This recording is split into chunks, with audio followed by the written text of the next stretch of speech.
Pero ¿por qué no ves? ¿Dónde estás?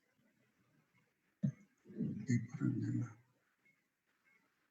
Se acercó. Jacqueline Azar. No puedo. ¿Por qué?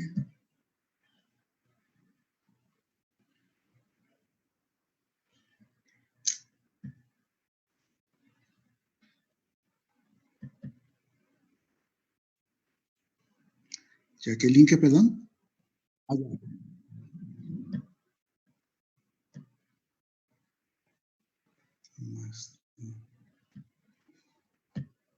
Ya.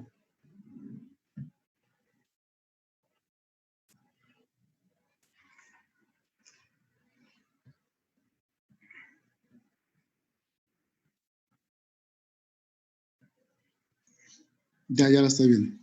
Sí.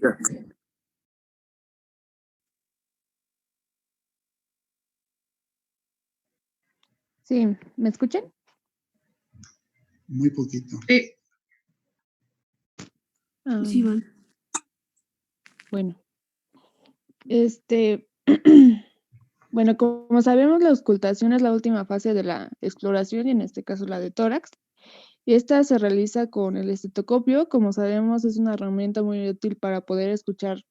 Disculpen, ¿todos la oyen bien? Sí, doctor. Yo sí, doctor. Ok. Ok. Bueno, muy útil para estudiar las características del sonido, ¿no? En este caso respiratorio, y poder clasificarlo en normal y anormal. Y bueno, se requiere de una habitación con temperatura confortable, como lo habíamos dicho al principio, y es aislada del ruido para poder escuchar bien los ruidos. Al igual que para las otras técnicas de exploración, la auscultación se debe realizar en forma sistemática y comparativa.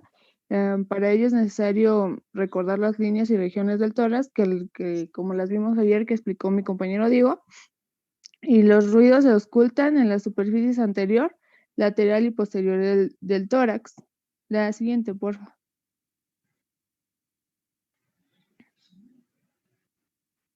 Bueno, la secuencia que se debe seguir para la auscultación en la cara posterior es, bueno, comprende 10 hitos en los que se incluye la cara lateral del tórax. La auscultación en esta región se inicia por la supraescapular izquierda y a partir de ese punto se sigue una secuencia descendente por las regiones interescapulares, infraescapulares y axilares. Siempre deberá ser comparativa en el mismo nivel de localización entre el lado derecho e izquierdo. Cuando el ruido es anormal, este puede ser aumentado, disminuido o ausente en comparación con el lado contralateral del mismo nivel. Y la siguiente, por favor. Y en la cara anterior comprende 9 sitios cuya secuencia es similar a lo descrito anteriormente con la cara anterior, con la cara posterior, y se inicia en la región supraclavicular derecha, siguiendo las líneas paraesternales, pasando por la línea axilar anterior hasta el séptimo espacio intercostal. Ya la siguiente, por favor.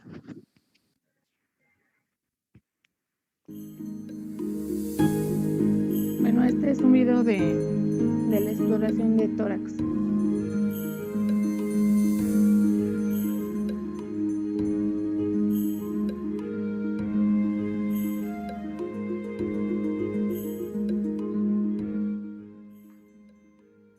Buenas a todos, en este vídeo vamos a intentar explicar cómo se debería realizar una adecuada exploración torácica y pulmonar.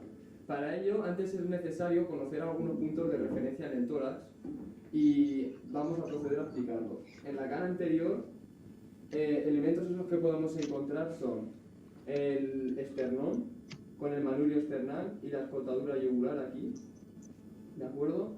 Luego el cuerpo del esternón y la apófisis psicoides en la región más inferior. Entre el manubrio y el cuerpo se es bastante importante importante porque a ese nivel es donde se articula con el segundo arco costal, el esternón, y lo cual nos va a ser muy útil para poder contar tanto costillas como espacios intercostales, ya que la primera costilla... No se escucha. No, Olida no.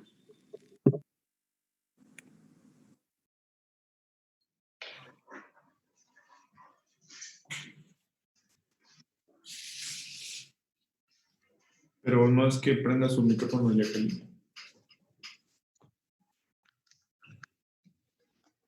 Por lo que tendremos que empezar a contar a partir de... Ya escucha mejor. El espacio intercostal que hay inmediatamente No debajo escucho. del arco costal será el... Yo no lo escucho. ¿Y si me los mandas? También podemos Y lo vemos otros. identificar los arcos costales.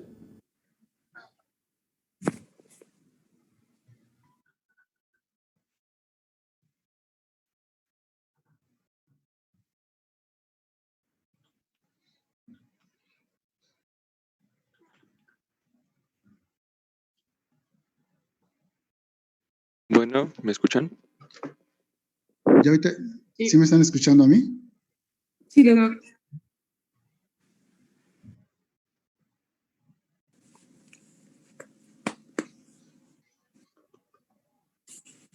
¿Me escuchan? Sí, Bueno, ahora vamos a hablar acerca de los ruidos respiratorios, que serían normales, y ruidos agregados, que en este caso serían ruidos respiratorios que son anormales. Los ruidos respiratorios van a ser sonidos que se van a producir por las estructuras de los pulmones durante la respiración. En este caso, por la entrada de aire y por la salida de aire. Como ya mencionaban hace un momento, se van a escuchar mejor con el uso de un estetoscopio, y a esta técnica se le va a denominar auscultación. La siguiente, por favor. Bueno, igualmente ya mencionaban, los ruidos van a escucharse en cualquier zona de la pared torácica. En este caso se debe sugerir que se inicie de la parte superior hacia la parte inferior y de la parte medial hacia la parte lateral. Igualmente esto en la cara anterior, igualmente en la cara posterior. Como ya nuestra compañera nos había mostrado un esquema de los puntos principales en donde va a lograr escucharse los ruidos. En este caso se debe hacer énfasis en que en la auscultación siempre se debe tomar en comparativa tanto el lado que se explora junto con el contralateral. Debe ir a la par en la auscultación. La que sigue, por favor.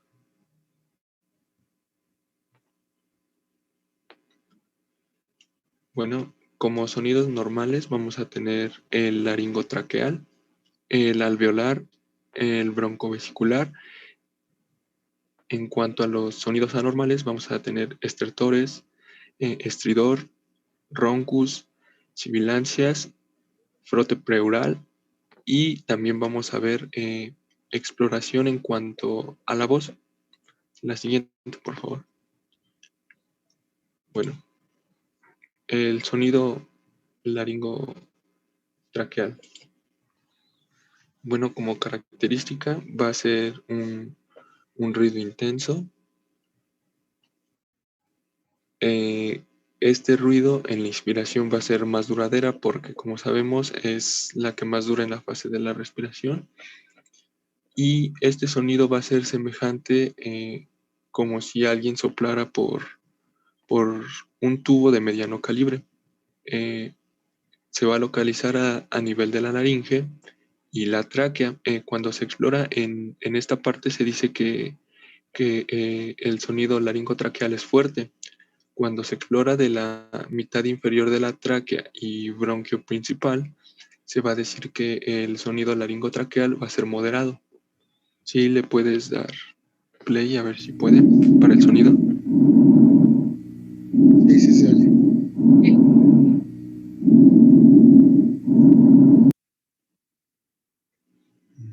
ese va a ser el sonido característico de la respiración laringotraqueal, como les mencioné. Entre más, digamos, superior o que esté a nivel de la laringe y tráquea, este sonido va a ser un poco más intenso que el que se puede escuchar en la parte inferior de la tráquea. El siguiente, por favor. El siguiente ruido que vamos a tener es el alveolar o murmullo vesicular.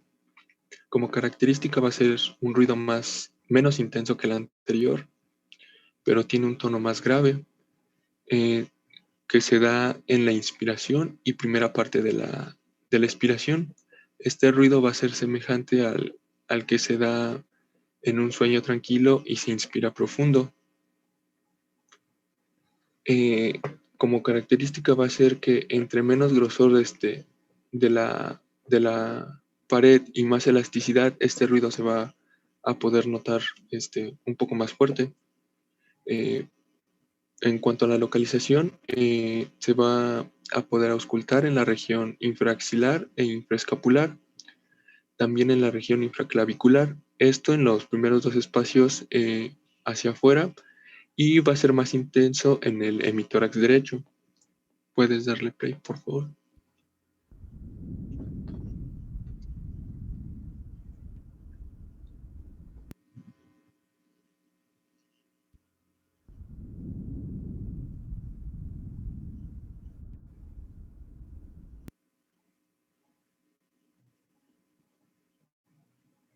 Este ruido va a estar caracterizado por la entrada y salida, pues como el nombre lo dice, alveolar en la parte de los alveolos.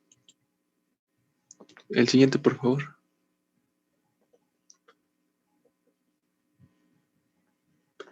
El siguiente ruido va a ser, digamos, como una mezcla de los dos anteriores. Va a tener como características similares, porque va a ser de la misma intensidad del laringotraqueal, del primer sonido que les mostré. Y en cuanto a localización, este va a estar en el vértice del pulmón derecho. Puedes darle play.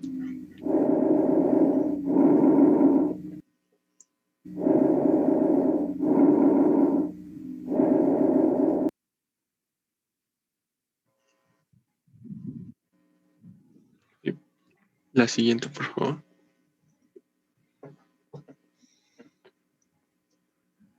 Bueno, en esta imagen vamos a tener dos vistas, tanto la vista anterior como la vista posterior, en donde están marcadas las zonas en donde podemos nosotros escuchar principalmente los ruidos que hace un momento les mostré, que va a ser el laringotraqueal, el murmullo vesicular o ruido alveolar y la respiración broncovesicular, que va a ser como una mezcla de los dos anteriores, igual en la región posterior, a la altura de las cervicales, laringotraqueal,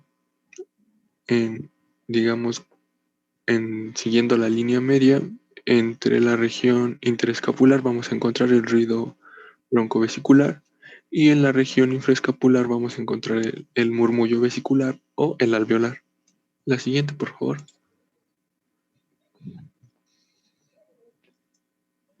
Bueno, ahora vamos a hablar de los ruidos que ya no se consideran como normales. El primero va a ser un estertor crepitante. Este ruido va a ser consecuencia de la presencia de líquido en los alveolos. Este líquido puede ser agua, puede ser moco, puede ser pus o puede ser sangre.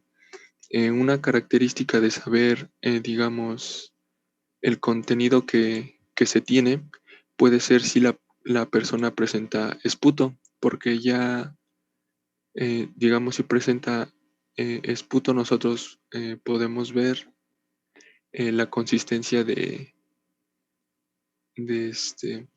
lo que el paciente está, digamos, escupiendo, que en este caso podemos darnos cuenta si es agua, moco, pus o sangre. Este sonido se va a auscultar como un burbujeo. Como ejemplo es si nosotros ponemos un vaso lleno de agua, introducimos un popote y nosotros, digamos, le soplamos al popote, se va a producir un burbujeo. Si le puedes poner play, por favor.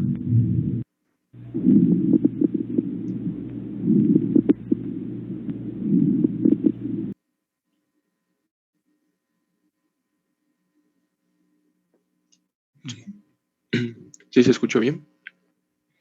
También lo pueden simular si ustedes, por ejemplo, rozan su cabello. Si tocan su cabello y empiezan a rozar un cabello con otro cerca de su oreja, se es muy semejante también a eso. El estrato crepitante es un estrator muy fino y se oye al final de la inspiración, sobre todo. Uh-huh. Ok, la siguiente, por favor. El siguiente sonido que se considera normal va a ser una sibilancia, esta va a ser consecuencia de un broncoespasmo. Se va a auscultar como un silbido, un quejido o un sonido agudo. Usualmente en la expiración, como causas podemos tener asma alérgica, EPOC, neumonía o bronquitis. En este caso, la luz del bronquio, como sabemos, tiene un diámetro normal. Cuando se produce una sibilancia, este diámetro va a disminuir haciendo que la luz quede más pequeña, haciendo que el flujo de aire sea mucho menor que cuando se está en una fase normal, produciendo un sonido característico. ¿Le puedes poner play, por favor?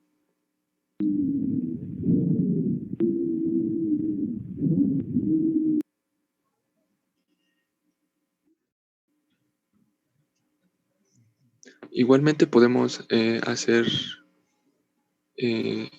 la comparativa con las personas que silban.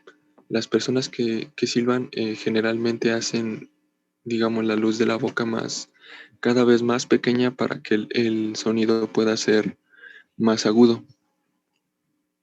La siguiente, por favor. Bueno, más quería comentarle que en el caso de los sectores crepitantes, hablarían, como usted menciona, la presencia de secreciones o algún proceso inflamatorio a nivel alveolar. Entonces, si encontramos sectores crepitantes, una causa muy frecuente, pues es la presencia de una neumonía, ¿no? Sobre todo si se asocia a la presencia de tos, fiebre y expectoración, como usted comentaba, purulenta, pues nos apoyaría la presencia de un foco neumónico. Y en cuanto a lo de las sibilancias, pues como menciona, se debe a una disminución de la luz del bronquio. Y eso generalmente se debe a edema de la mucosa, a la presencia de secreciones también, y lo cual está obstruyendo el paso de aire. Es por eso que se presenta este ruido. Okay. El siguiente ruido sería un ronco, que va a ser la consecuencia de la presión de secreción bronquial abundante. Este sonido se va a auscultar irregular y va a desaparecer. Bueno, tiene como característica que el sonido desaparece cuando nuestro paciente tose. Como causas principales para este tipo de sonido va a ser el asma alérgica, una bronquitis crónica o una bronconeumonía. Como vemos en la imagen, aquí igualmente la luz del bronquio va a estar, digamos, obstruida por secreción bronquial, haciendo que el diámetro disminuya por presencia de líquido y en este caso el flujo de aire va a ser mucho menor. ¿Sí le puedes dar al sonido, por favor?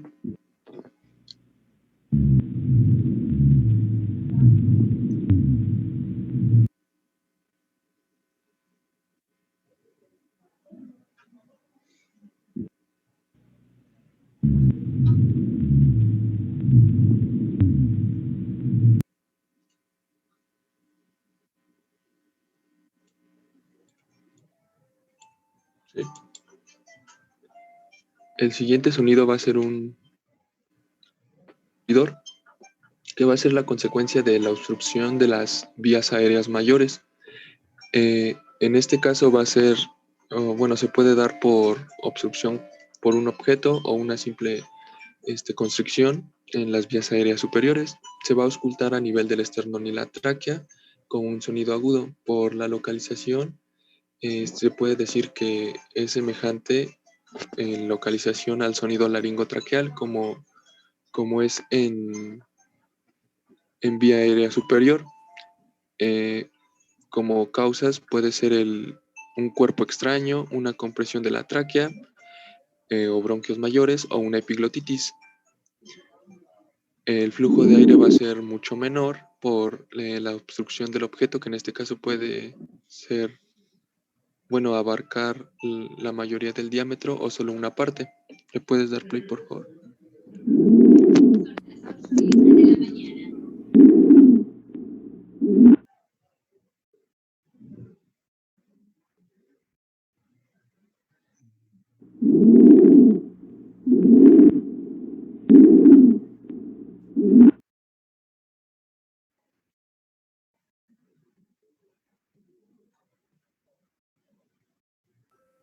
Bueno, el siguiente ruido va a ser un frote pleural. Este sonido va a ser ocasionado durante el roce de la respiración sobre las superficies pleurales, que en este caso van a estar inflamadas, como es el caso de la pleuritis aguda. Este sonido se puede imitar colocando nuestra palma de la mano sobre nuestra oreja y con la mano contraria, con la yema del dedo, frotar la parte dorsal de la mano, y se puede simular el sonido que produce el frote pleural. Este sonido en general se va a percibir en las zonas basales y laterales. Se puede acompañar de una sensación palpable que se denomina frémito pleural. De sonido va a desaparecer cuando hay un derrame pleural. ¿Por qué? Porque digamos, el espacio entre la pleura parietal y visceral se va a llenar de líquido, impidiendo que haya un roce. Por eso se dice que el sonido desaparece cuando hay un derrame pleural. ¿Le puedes poner play, por favor?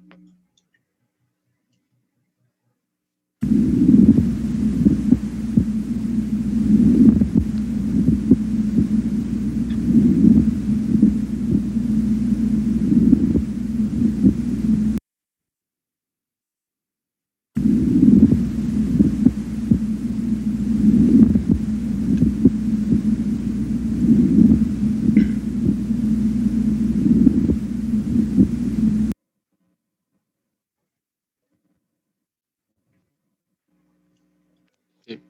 Ahora vamos a pasar a la parte de auscultación de la voz, que también forma parte de la exploración de los sonidos del tórax. Se va a explorar con un estetoscopio. Igualmente, como se mencionó a un inicio, se tiene que con métricas, comenzando de superior a inferior, entre la parte izquierda y la parte derecha del tórax. Y para esta técnica se le va a pedir al paciente que repita palabras ricas en consonantes o letras, digamos, vibrantes, como en este caso 33, y al decir esta palabra se va a producir una vibración que va a ser transmitida por la vía respiratoria, bueno, en este caso los pulmones, y en condiciones normales, cuando se ausculta, la voz queda sin distinguirse. No se distinguen con claridad las vocales, las consonantes, ni tampoco queda claro la articulación de la palabra. ¿Puedes ponerle play, por favor?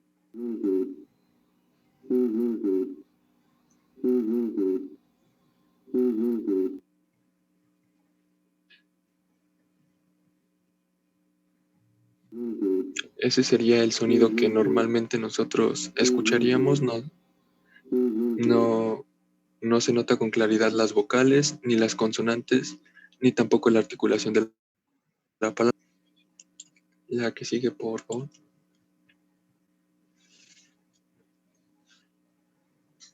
Aquí vamos a tener 4 alteraciones para la transmisión, digamos, de la vibración, que en este caso serían anormales. La primera sería una broncofonía, que sería el aumento de la resonancia de la voz, pero sin mayor nitidez.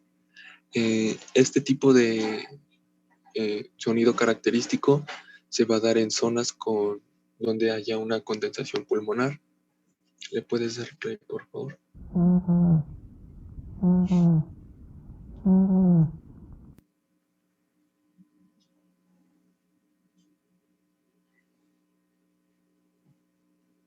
Sí.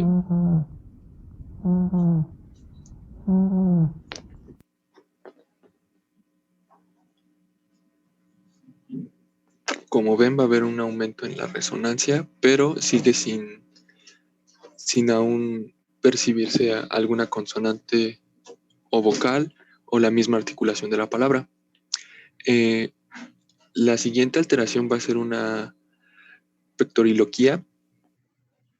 En este caso, la voz se va a escuchar fuerte y claro, se va a percibir la articulación de la palabra como si se escuchara en la laringe o la tráquea, o sea, se va a escuchar la palabra tal cual como el paciente la dice. Esto se va a dar en zonas de condensación pulmonar o un derrame pleural. ¿Le puedes dar play, por favor?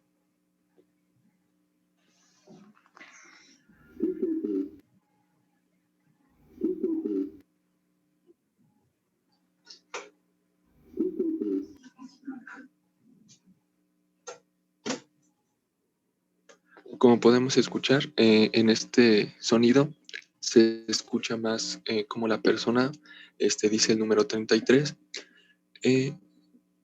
La siguiente afectación sería una pectoriloquía áfona. Esta va a tener las mismas características que la anterior.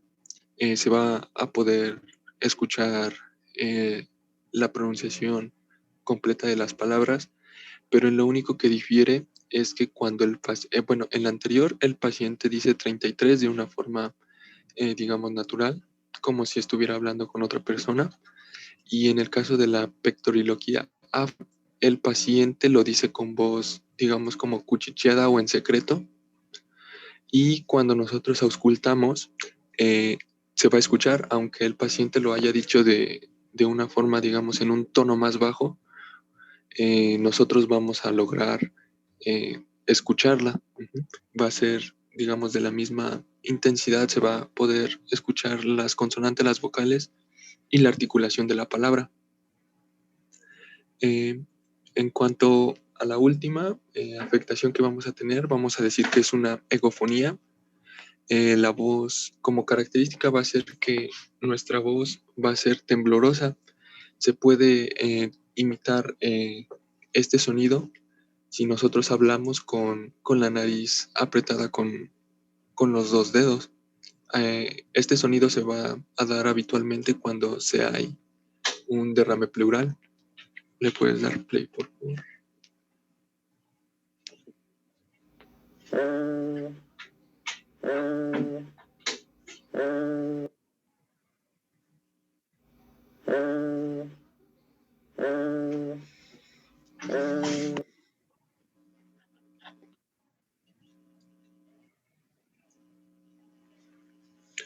Bueno, y esos serían los sonidos anormales, tanto de la vía respiratoria como en la auscultación de la voz.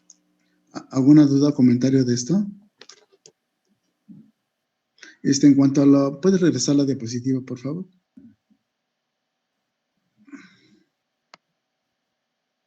¿Sí me escucha?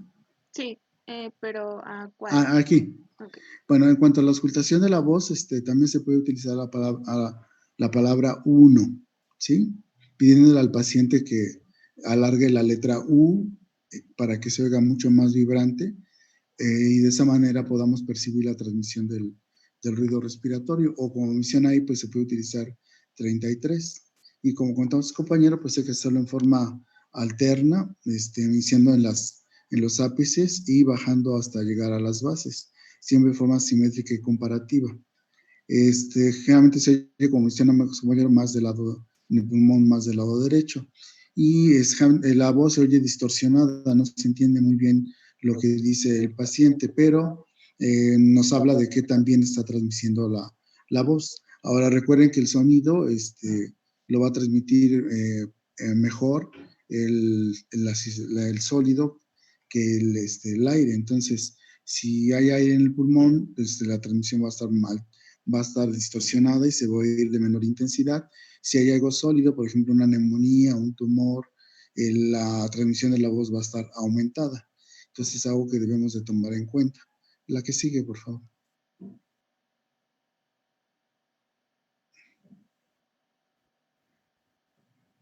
En cuanto a la broncofonía, como comentaba su compañero, pues va a haber un aumento en la resonancia del tono de la voz.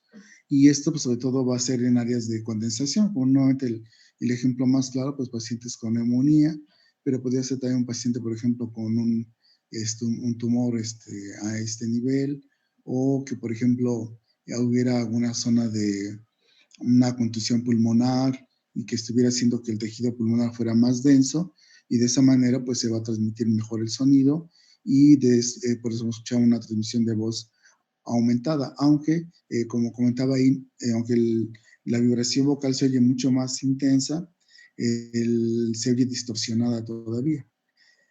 En cuanto a lo que sigue, como se llama que la pectoriloquia, se le conoce también como pectoriloquia sonora. En ella se oye la transmisión de la voz mucho más claro y fuerte, aunque todavía está distorsionado, pero un poquito más claro que en el caso de la broncofonía. Y como ven, pues se puede presentar también en zonas de condensación o derrame pleural, pero en el derrame pleural lo vamos a escuchar por arriba del derrame pleural, no en el área del derrame. Porque en el área del derrame, recuerden que hay líquido en el espacio pleural. Entonces, este líquido va a separar el pulmón de la pared torácica y eso va a hacer que la transmisión de la voz esté al contrario disminuida. Pero si lo oímos en la parte superior del derrame, se va a escuchar la pectoriloquia, se oye, va a ir la transmisión de la voz mucho más clara y fuerte, aunque todavía distorsionada.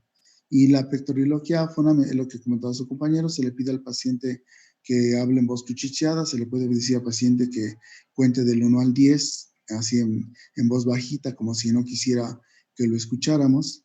En los campos pulmonares normales, en los pulmones están bien ventilados, se escucha pero muy poco, ¿sí? Y no se entiende lo que dice. En cambio, cuando existe también una condensación o un derrame, pues en la pectoriloquia áfona pues se va a escuchar mucho mejor, y es lo que escuchamos como pectoriloquia sonora, ¿no? La transmisión de la voz es mucho más clara y fuerte. Entonces ya no estaría hablando de alguna alteración. Esta pectoriloquia áfona también podemos escucharla, esta sí, en el área del derrame, donde está el líquido pleural. Y la egofonía, que también se conoce como voz de cabra, que es como si fuera una voz de tipo gangoso. Esto también lo vamos a escuchar en el derrame pleural, pero también lo vamos a escuchar por arriba del derrame, no en el área del derrame. Entonces, para que lo tengan claro, porque muchas veces pues lo están buscando en donde está el líquido, y pues recuerden que el líquido, como está separando el espacio, la pared torácica de la pleura, del pulmón, perdón, pues la transmisión de la voz al contrario va a estar disminuida. ¿Alguna duda o comentario de esto? ¿Está claro? Ahora, a la auscultación, pues en el ruido normal en los campos pulmonares, como ya mencionaron los compañeros, pues es el murmullo vesicular, que como lo escucharon, es un sonido de tono bajo, suave, es de predominio inspiratorio y se oye parcialmente en la expiración. Recuerden que la inspiración es activa, entonces se oye mucho mejor, y la expiración es pasiva. Ahora, en muchos pacientes, luego su respiración es muy superficial, entonces hay que pedirle que el paciente haga una inspiración más profunda. Incluso podemos pedirle que respire por la boca para que oigamos más claramente el ruido respiratorio. Y en cuanto a los agregados, como pues ya mencioné sus compañeros, están los estertores, ¿no? Los estertores crepitantes, que son muy finos, y eso habla de que se están produciendo a nivel alveolar, y generalmente hablan de un problema que puede ser, por ejemplo, una condensación, que el ejemplo más clásico pues es la neumonía, debido a un proceso inflamatorio a nivel del parénquima. Se oye más denso y al acúmulo de secreciones. También otra causa que puede dar lugar a este tipo de estertores crepitantes son pacientes que están haciendo fibrosis pulmonar, también podemos llegarlo a encontrar, o en aquellos pacientes que tienen insuficiencia cardíaca, sobre todo izquierda. Recuerden que la insuficiencia cardíaca izquierda se va a congestionar el pulmón. Entonces, al congestionarse el pulmón, se van a escuchar este tipo de estertores crepitantes, que son muy finos, como decían los compañeros, como si estuvieran arrugando una hoja, o la otra comentaba, pues pueden ustedes tallar su cabello y percibir el ruido que se produce. Ese es el tipo de estertor crepitante. Faltan también mencionar los estertores subcrepitantes. Estos estertores son un poco más gruesos y eso habla de la presencia de secreciones y se oye como un burbujeo, como lo mencionaba en el caso del ruido laringo en los estertores bronquialveolares. Entonces, ahí debido a la presencia de secreciones y algo muy característico es como todos los compañeros que si el paciente tose y expectora, pues al desplazar las secreciones, pues disminuye la presencia de estertores. Son estertores algunos lo mencionan que son de grandes, medianas o pequeñas burbujas. Todo depende sí de la apreciación del doctor que esté explorando al paciente, ¿no? Entre más secreciones tenga, pues estertores subcrepitantes son mucho más fuertes, incluso los podemos llegar a oír sin ponerle estetoscopio al paciente.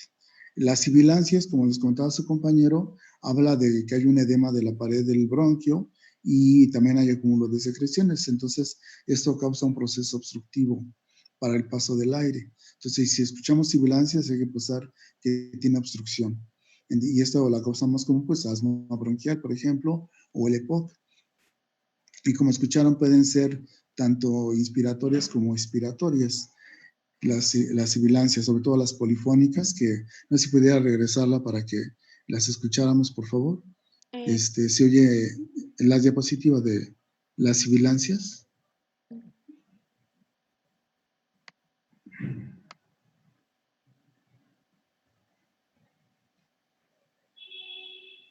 Aquí está. No, esa es la otra. Esa. Entonces, si la ponen, por favor. Escuchen, se oye sobre todo en la inspiración y en la expiración en la parte inicial.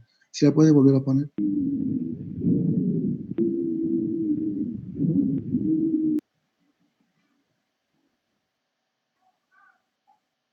Sí, eso habla de un problema obstructivo. Y la causa más común, pues como decimos ahí, el asma, el EPOC. Y otras que la pueden llevar a causar, pues también son la neumonía y la bronquiolitis. Entonces, eso realmente nuestro paciente, si presenta este ruido agregado, pues está con datos de dificultad respiratoria. ¿Sí? Eso va a depender de qué tan severa sea el espasmo, ¿no? Que tenga el broncoespasmo que tenga nuestro paciente. La que sigue, por favor. Doctor, yo tengo una duda. Sí.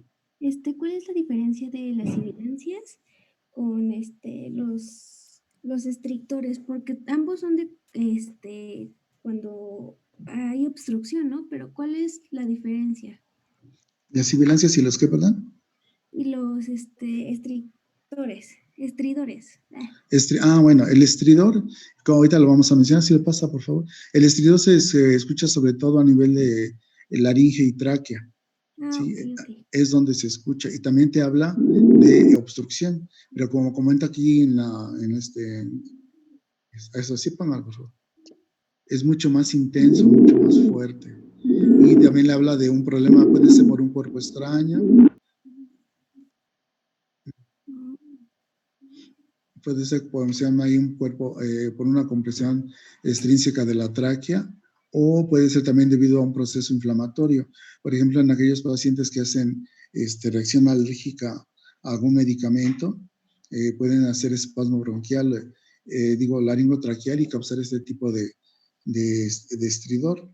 Sí, y es muy intenso, se oye muy intenso y el paciente presenta dificultad respiratoria. O como menciona ahí, la presencia de epiglotitis, de origen inflamatorio o alérgico, pues también puede llegar a la presencia de este ruido agregado. Sí, le digo, la diferencia es que se presenta a nivel de vías aéreas superiores, laringe y tráquea es donde realmente lo escuchamos. Eso no se oye tanto en campos pulmonares. Si le regresa a la previa, por favor. Gracias, doctor. Sí. Y el roncus, como el que me dice compañero, pues es más que, si se fijan, pues casi son las mismas causas, asma, EPOC, pero es debido a la presencia también de secreciones.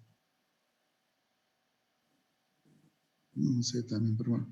Se oye básicamente como un burbujeo debido al acúmulo de secreciones que tiene el paciente. Entre más secreciones tenga, pues el roncus va a ser más evidente. Así es. Ok. Bueno. Y finalmente lo comentaba su Doctor, mande. disculpe, ¿y el tratamiento para sibilancias y roncus sería Montelucas? Podríamos utilizar Salbutamol. Ajá. Podemos utilizar broncodilatadores, salbutamol, podemos utilizar hipatropio, micronebulizaciones con salbutamol, hipatropio, o incluso a veces utilizamos esteroide. Si es muy severo el broncoespasmo, se puede llegar a utilizar para disminuir la inflamación y de esa manera disminuir el edema de la pared del bronquio y que mejore el paso del aire. Y pues la otra, evidentemente, pues el drenaje de secreciones y el tratamiento de la causa subyacente, ¿no? Si nada más es problema alérgico, pues con el salbutamol, el hipatropio, o podemos incluso utilizar en algunos casos aminofilina y hidrocortisona en caso que sea muy severo el cuadro, pues con eso mejora. Si es debido a un problema infeccioso, por ejemplo, una neumonía, una bronconeumonía, pues tenemos que asociar evidentemente algún antibiótico, ¿no? Y favorecer el uso de la fisioterapia pulmonar para favorecer el drenaje de secreciones, que nuestro paciente esté bien hidratado para que de esa manera las secreciones se hagan más fluidas y el paciente pueda expectorar. Ok, doctor, gracias. Sí. Y nada más en cuanto al frote pleural, como comentaba su compañero, pues es debido a una inflamación de las pleuras. Entonces, recuerden que entre una pleura y otra hay una cantidad muy pequeña de líquido que permite que una pleura se deslice sobre otra durante los momentos de inspiración y expiración. Cuando hay un proceso inflamatorio, una pleuritis, que puede ser también de origen infeccioso, de origen autoinmune, por alguna neoplasia, puede llegar, se inflaman las pleuras y entonces al inflamarse roza una con otra. Y es un ruido muy áspero que también es tanto inspiratorio como expiratorio. Entonces después de un tiempo, las pleuras empiezan a producir líquido pleural y al incrementarse la cantidad de líquido pleural, pues se separan las pleuras y entonces pues ya no se va a escuchar el frote. ¿Sí? Entonces es muy importante que cuando lo escuchen, nos decía un maestro, llamen a alguien para que también la venga a escuchar y ya después pues apoyen que tenía el frote, porque después de un tiempo se pierde ese frote, ya no se escucha. Si lo puede poner tantito, por favor. Sí.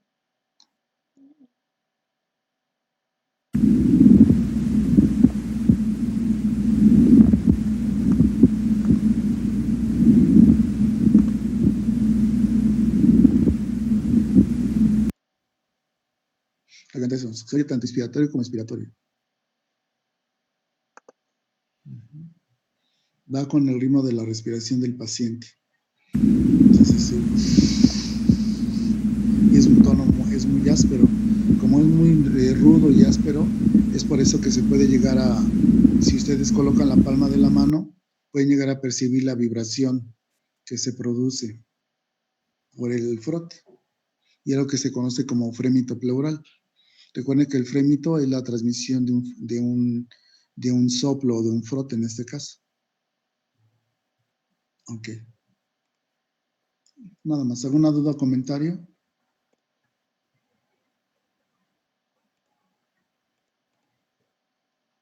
¿Nadie? No, doctor, gracias. Bueno, ok. Entonces veríamos lo que falta de área cardíaca.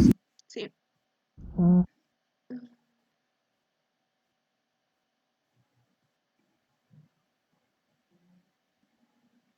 Bueno, pues ahora, bueno, como ya sabemos, durante la exploración del tórax se tiene que revisar también el área cardíaca, pero bueno, en algunas historias clínicas o en algunos formatos de historias clínicas se toma como un área distinta y tiene igual sus propios, pues sí, sus puntos propios, sus puntos a explorar propios. Entonces, primero, ¿qué es el área cardíaca o precordial? y pues es el área del mediastino donde se encuentra pues principalmente el corazón y el pericardio. Esto, pues como nosotros ya sabemos, es el mediastino medio, que sus límites como tal, de enfrente pues sería el mediastino anterior, posterior pues el mediastino posterior, superior el mediastino superior y por debajo sería el diafragma como tal. En esta área también tenemos el nacimiento de los grandes vasos, pasan nervios frénicos, hay arterias, pues las que les dan, pues sí, la sangre al corazón, que son las arterias coronarias. Tenemos la bifurcación de los bronquios y ganglios linfáticos. Bueno, la exploración se lleva a cabo, como ya lo mencionó la compañera, se realiza de cúbito dorsal, pero si o la condición del paciente no lo permite, pues se modifica esta posición y la exploración se realiza diferente.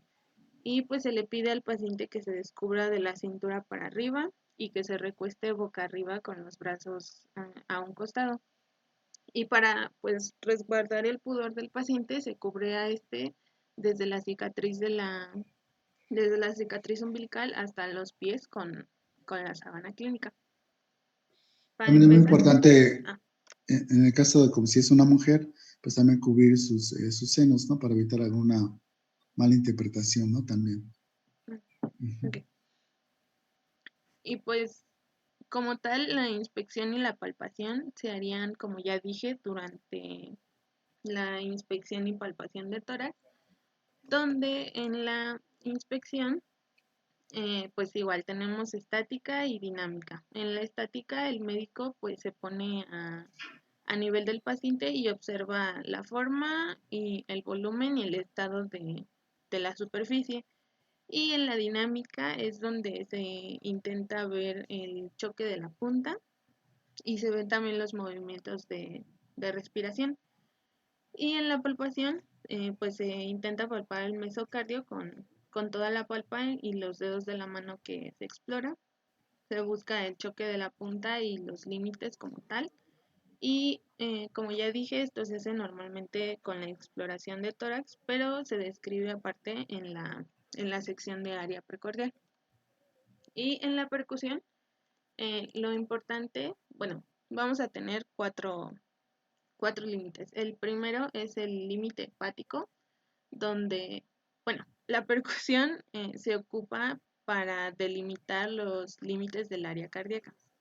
Entonces tenemos ya los cuatro límites, que es el límite hepático, que se percute siguiendo la línea medio clavicular desde abajo, de arriba hacia abajo, y viendo los cambios de claro pulmonar a matidez hepática. Y pues estos pues puntos se marcan con un lápiz termográfico y regularmente la cúpula hepática está entre el quinto espacio intercostal en la línea medio clavicular, que pues ahí se ve marcada como con negro, no sé si diferencian bien. Y el límite derecho se percute sobre la línea external derecha, desde la clavícula hasta la marca del límite hepático superior. Debe escucharse claro pulmonar porque el sonido mate sugiere cardiomegalia. Y igual bueno, todos estos puntos se deben ir delimitando con un lápiz dermográfico. Y aquí el límite derecho sería la línea como moradita. Y el límite izquierdo, este es un poco más difícil. Bueno, se percute por así decirlo, con tres líneas, que sería sobre el pliegue axilar, que es la línea azul, el pliegue axilar hacia el esternón, después del choque de la punta hacia el esternón, se traza una línea pues lo más horizontal que se pueda, y luego en medio de esos dos puntos, que sería la línea verde, hacia el esternón. Entonces, donde cambie el sonido de claro pulmonar a mate, se hace una marca y esto delimita como tal el límite del corazón. Y por último tenemos el espacio seminular de Traube, que pues es el área donde se proyecta la transcavidad de los epiplones y se localiza debajo de la punta del corazón. Esto se ve marcado en la imagen como los puntitos. Y ese sonido será un sonido timpánico. Y ahora como tal los focos de auscultación, tenemos el primero, que es el foco aórtico, que se encuentra en el segundo espacio intercostal en la línea paraesternal derecha. En este foco se escucha pues la aorta descendente. Tenemos el foco pulmonar, que está en el segundo espacio intercostal, línea paraesternal izquierda. En este lugar es donde mejor se escuchan los ruidos de la válvula pulmonar.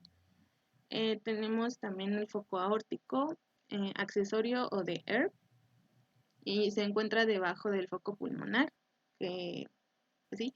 Y en esta zona se caracteriza por apreciar de mejor forma los fenómenos acústicos valvares aórticos. Después tenemos el tricuspidio, que está ubicado en el apéndice sifoides, o sea, ya sabemos, ¿no? Por el esternón, o en el borde paraesternal izquierdo. Y en este lugar se escucha más el ventrículo derecho. Y por último, el foco mitral o apexiano, que está en el quinto espacio intercostal, línea media clavicular izquierda, que es donde mejor se escuchan los ruidos generados por la válvula mitral. Bueno, estos pues son como los puntos, o la maniobra es pues pasar de un foco de auscultación a otro, pero hay veces en donde no se escucha bien o donde nos podemos encontrar con con sonidos raros, un soplo como tal, y si los queremos explorar de mejor manera, tenemos como tal maniobras especiales. Yo encontré 5, en un documento venían como 10 maniobras, pero decían que 5 sí eran así súper raras, y las 5 más comunes son como las que les voy a decir, que es la de Pachón, que se pone al paciente acostado de cúbito lateral y magnifican los ruidos de la punta del corazón. La maniobra de Harvey, que se pone al paciente sentado con una inclinación del tórax hacia adelante, y esto magnifica los ruidos de las válvulas seminulares. Tenemos también la de Rivero Carballo, que era un cardiólogo mexicano, y esto se hace cuando el paciente, se le pide al paciente que haga una inspiración profunda, y esto magnifica los ruidos del corazón derecho porque aumenta el retorno venoso. Y la de Valsalva, igual se le pide al paciente que haga una inspiración profunda, pero aquí se le dice al paciente que pues puje, pero sin sacar el aire. No sé si a ustedes cuando, no sé, se les tapan los oídos, que les dicen, pues saquen el aire. Pues así que se tapan la nariz y se les cierran los oídos y así, pues es como eso. Y pues aquí es para facilitar o ver más, escuchar los ruidos del corazón derecho, igual. Y por último, la maniobra de Azoulay, perdón si lo digo mal. Esto se hace más que nada en pacientes que están como en cama o ya pacientes pues ancianos, y pues se pone al paciente de cúbito dorsal, pero se le pide que levante sus miembros superiores e inferiores, y esto hace que se magnifiquen los ruidos del corazón izquierdo, porque de igual manera aumenta el gasto cardíaco. Y pues como tal ya iríamos con los ruidos cardíacos, y pues podemos describir los sonidos que se escuchan como el tum tam. No sé si a ustedes en eBay igual les pusieron como un videito donde pues nos decían como de tum es el primer ruido y tam es el segundo ruido. Bueno, estos ruidos se relacionan con el cierre de las válvulas. Las auriculoventriculares son pues el comienzo de la sístole, que es el ta del tum, Y el TA se asocia con el cierre de las válvulas semilunares al final de la sístole. Y pues ya, ahí tenemos como un esquema donde nos dice dónde empieza la sístole y dónde empieza la diástole. Y tenemos que la sístole, bueno, el primer ruido está al inicio de la sístole y el segundo al final de la sístole. Y pues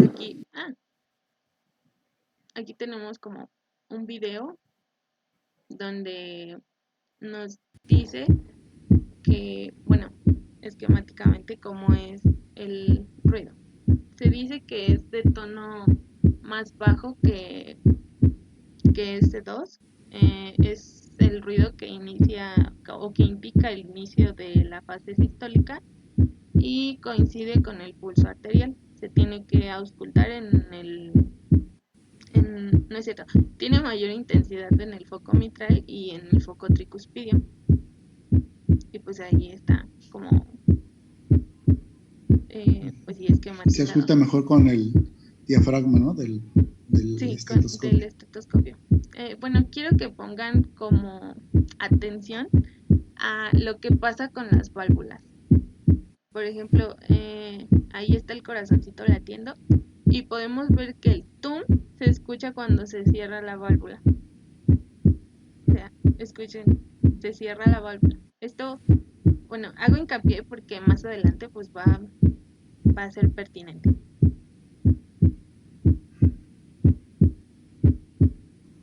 Bueno, ok.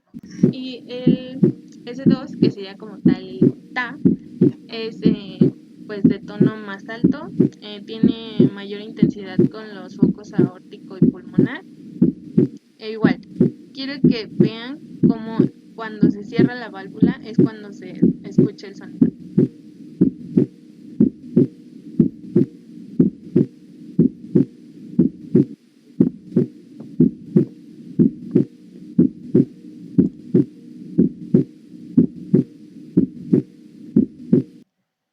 Ok, bueno, esos son como los ruidos normales como tal.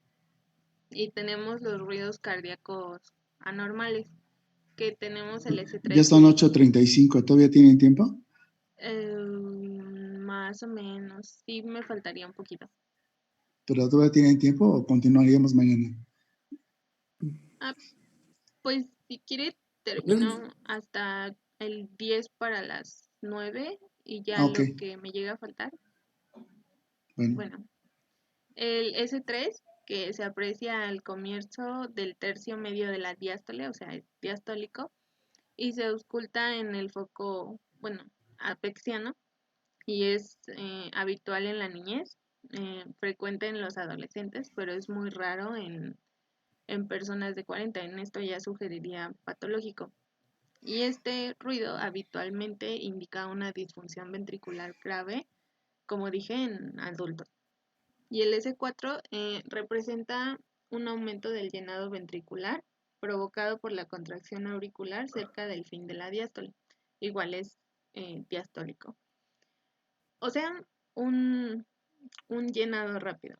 No se ausculta en personas menores de 50 años y casi siempre se identifica en la isquemia miocárdica activa o poco después de un infarto al miocardio. Y pues también se le conoce como ruido auricular. El S3.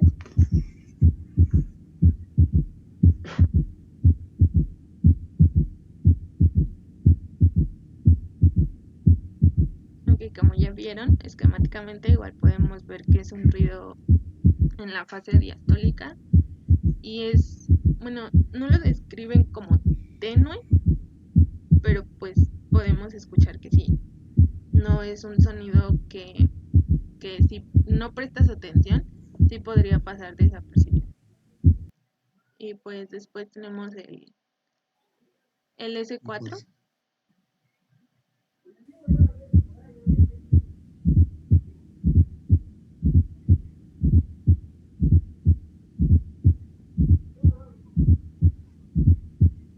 Igual, es diastólico y pues es como tal un sonido tenue, bueno, en comparación con los ruidos cardíacos, pero pues sí se puede auscultar. Y después tenemos el galope, no sé si ustedes bueno, igual se los dijeron, en IB me parece que incluso tuvimos una práctica, pero bueno, el galope es pues como tal, la sumatoria de los tres, bueno, de los 4 ruidos y se presenta junto con taquicardia y abrevia la diástole porque fusiona los dos ruidos.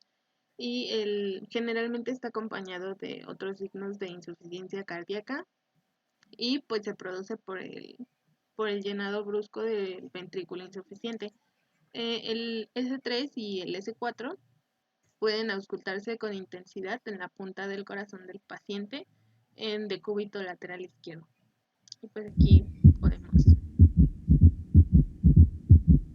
escucharlo.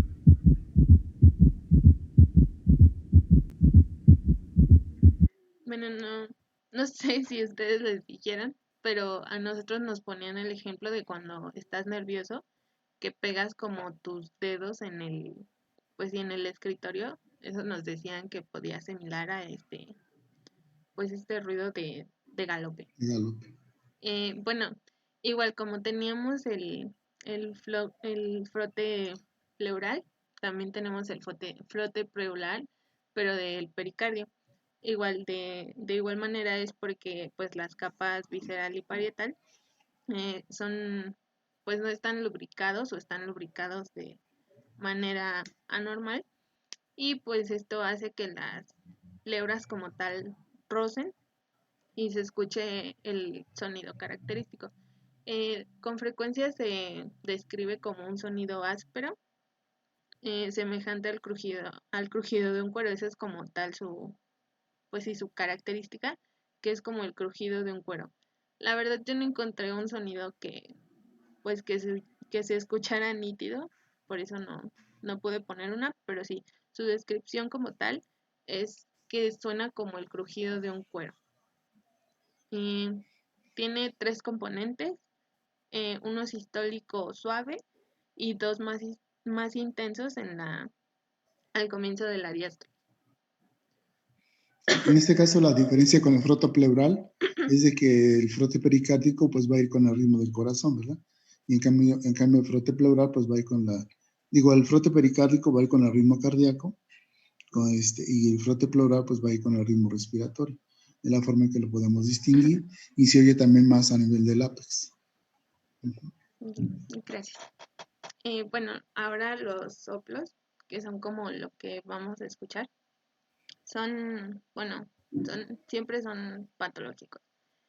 Son una consecuencia de un flujo turbulento que causa vibraciones que son percibidas por nuestro oído al auscultar. Hay principalmente 2 tipos de soplos, que a grandes rasgos son los soplos de eyección o de aspiración. Se representan con RRR o FFF porque suenan según así. O sea, los de eyección suenan como y los de aspiración suenan como o sea, como si estuvieras, pues sí, aventando algo. Bueno, los de eyección se relacionan con el pasaje de flujo turbulento a través de las válvulas o de tractos de salida estrechos o irregulares.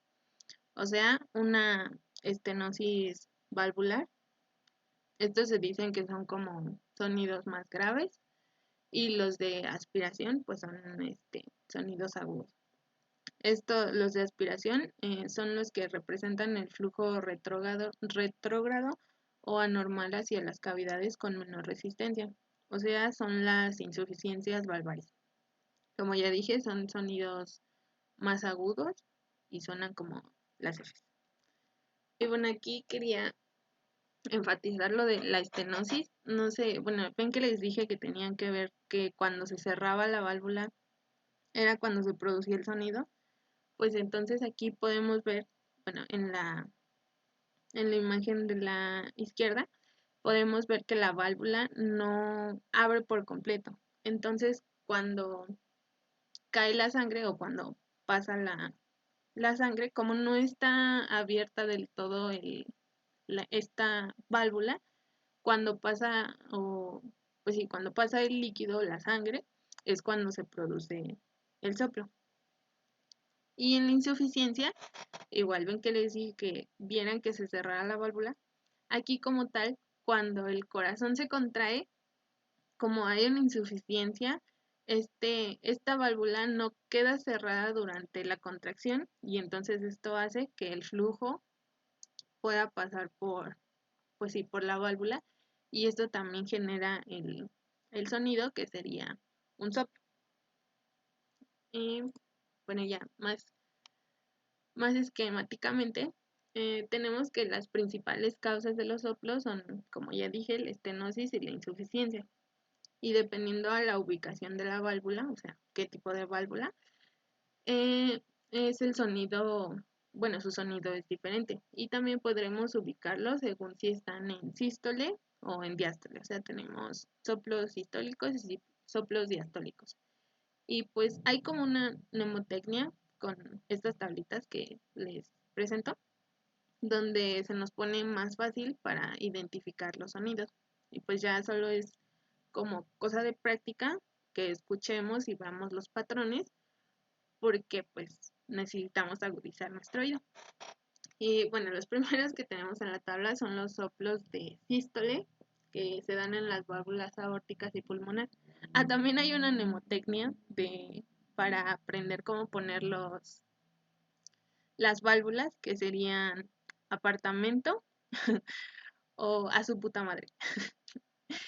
Pero pues sí, entonces los primeros en la tabla son los soplos de sístole, que se dan en las válvulas aórtica y pulmonar, que generalmente se deben a estenosis. Y esto quiere decir que la válvula no abre completamente y crea turbulencia. Y pues las ondas de sonido se representan o se pueden ver en forma de rombo. Bueno, ahí va un ejemplo.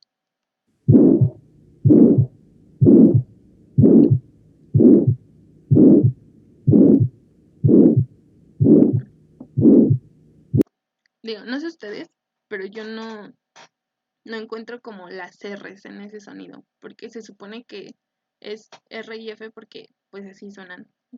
Digo, tal vez yo no lo entienda, pero ustedes sí lo escuchan.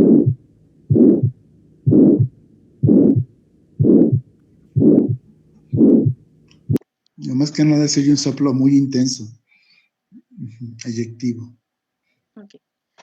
Y bueno, los otros soplos sistólicos son los soplos de la válvula mitral y tricuspidia. Estos se relacionan con la insuficiencia valvular y esto es porque las válvulas no cierran completamente y pues la sangre sale cuando el corazón se contrae. Y pueden ser holodiastólicos o en caso de la tricuspidia también puede ser holodiastólico o descendiente. Y este es un soplo de la válvula mitral. Digo, este sí se aprecia más como las Fs, que sale así de... Pero, pues... Y bueno, los soplos distólicos son de los primeros de la válvula aórtica y pulmonar se relacionan con la insuficiencia y estos suelen ser descendientes.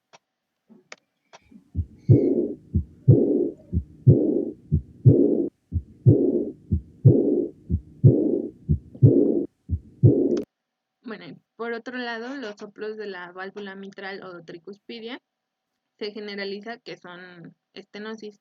Estos igual pueden ser descendentes o el tricuspidio puede tener pues sí, fase descendente y ascendente o puede ser descendente o ascendente.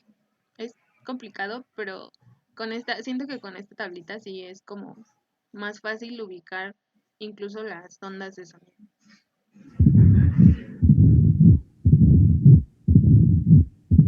Este es un soplo tricuspide.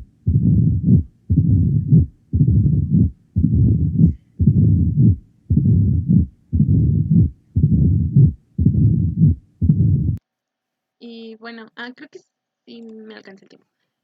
Ya por último, los ruidos de Crocop, que son los sonidos que se escuchan cuando la sangre empieza a fluir después de que a una arteria se le quita la obstrucción. Esto pasa o los escuchamos con mayor frecuencia cuando desinflamos el manguito, cuando estamos haciendo la medición de la presión arterial. El primer ruido igual se escucha como un tum y es de sonido grave y se correlaciona con la presión arterial sistólica. Aquí hay como un esquemita que el primero es cuando el brazalete está inflado y te corta como tal todo el flujo de la sangre y pues no obtenemos pulso. El segundo ya es cuando entran los ruidos de Korokov, que es cuando se detecta el paso de la sangre y pues ya se empiezan a sonar los sonidos. Y la última es cuando ya el flujo de la sangre ya está silenciado porque la arteria ya no está comprimida. Estos se clasifican en cinco fases, que los primeros dos ruidos se perciben, los segundos se escuchan como un murmullo como tal. La fase 3 son los ruidos que se vuelven nítidos y son pues fuertes. El cuarto es igual como un murmullo o silencio. Y el último es el último sonido que se escucha, o sea, la fase 5. Y pues como tal les puse un video donde nos dice incluso lo que, pues y cómo se tendría que medir.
Y pues ya, aquí tendríamos que tener en cuenta lo que hacemos al tomar la presión, que es como inflar, bueno, que se toma primero el pulso, mides cuánto es de pulso y luego inflas arriba de 30 sobre eso y ya se va desinflando para poder tener como pues sí, para poder escuchar bien estos ruidos. La verdad, yo todavía no identifico bien las fases, creo que igual es cosa de práctica, pero pues técnicamente hay 5 fases que igual se deben de escuchar mientras tomamos la presión arterial. Y pues eso sería todo. Sí. ¿Alguna duda o comentario?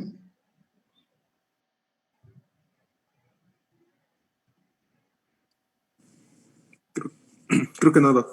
¿No?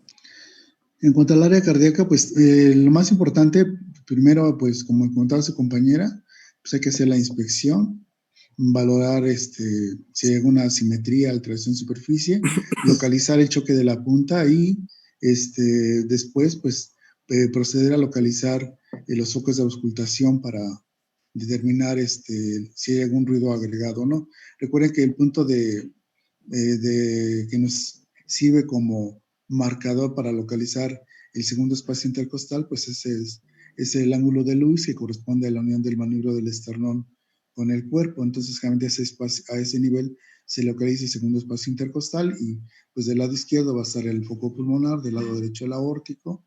Como vimos ya en las imágenes, en el tercer espacio intercostal izquierdo va a estar el foco accesorio aórtico. Cuarto o quinto espacio intercostal, línea paraesternal izquierda, el tricuspidio, y en la línea medioclavicular el foco mitral. Y al revisar los focos de auscultación, pues tenemos que percibir los ruidos cardíacos, tenemos que evaluar el ritmo, frecuencia, intensidad y la presencia o no de fenómenos agregados, que principalmente la presencia de soplos o la presencia de tercero o cuarto ruido. Entonces, al hacer la auscultación, como comentó su compañera, puede ser un decúbito dorsal, Si queremos exacerbar los fenómenos izquierdos, hay que poner al paciente en posición de decúbito lateral o posición de pachón. Y la otra, la posición que mencionaba ya, el paciente sentado, ligeramente inclinado hacia adelante, que es la de Harvey, que también nos sirve para que auscultemos mejor los fenómenos de las válvulas semilunares, sobre todo de la válvula aórtica. Entonces, hay que hacer estas maniobras. Las otras que mencionaba de Valsalva nos va a servir sobre todo para ver si se exacerban o no los fenómenos derechos, ¿sí? Sobre todo, pues sería los soplos de la válvula tricúspide o de la pulmonar, o la modificación del retorno venoso. Y la de Rivero Carballo, que también nos es útil para valorar los fenómenos derechos del corazón. Y fíjate, también el paciente está sentado, ¿no? Entonces, serían las tres posiciones que se utilizan para valorar la cardíaca: decúbito dorsal, decúbito lateral y sentado. Ahora, si el paciente está con falla cardíaca, pues evidentemente que no va a tolerar estar en decúbito dorsal porque el paciente va a experimentar disnea. Entonces, pues habrá que sentar al paciente. Tenemos que adaptarnos en cada caso, ¿sí?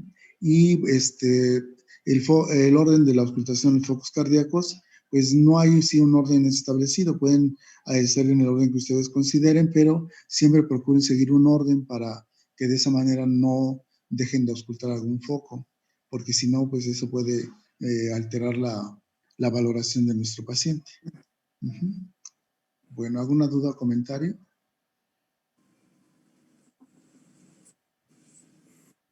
¿No? Ok, todo eso me lo mandaron, ¿verdad? Sí. Ok. Bueno, entonces mañana nos veríamos para el examen, por favor.